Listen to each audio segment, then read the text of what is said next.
नमस्कार, सत्यदर्शन न्यूज मध्ये आपले स्वागत आहे. मी पायल शहा. एक नजर टाकूया आजच्या ठळक घडामोडीवर. घर खरेदी करणाऱ्यांसाठी आरबीआय कडून आनंदाची बातमी. वाढती महागाई आणि वाढत्या व्याजदरांमुळे अनेक जण घर घेताना 100 वेळा विचार करतात. रिझर्व्ह बँक ऑफ इंडियाकडून आलेल्या बातमीमुळे अनेकांना अत्यंत मोठा दिलासा मिळाला आहे. नुकताच आरबीआयने रेपो दर 5.25% ठेवण्याचा अत्यंत मोठा निर्णय घेतलाय.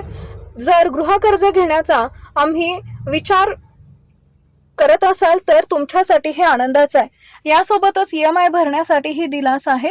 रेपो दर वाढतोय तेव्हा कर्ज महाग होतात, याचा थेट फटका सर्वसामान्य नागरिकांच्या खिशाला बसतो. पण यावेळी आरबीआयने या नियमात कोणताही बदल केला नसल्याचा दिलासा मिळालाय. याचा थेट फायदा सामान्य लोकांना मिळाला. बांधकाम व्यावसायिकावरही अतिरिक्त व्याजाचा भार पडत नाही, तेव्हा ते अचानक घराच्या किमती वाढवत नाहीत.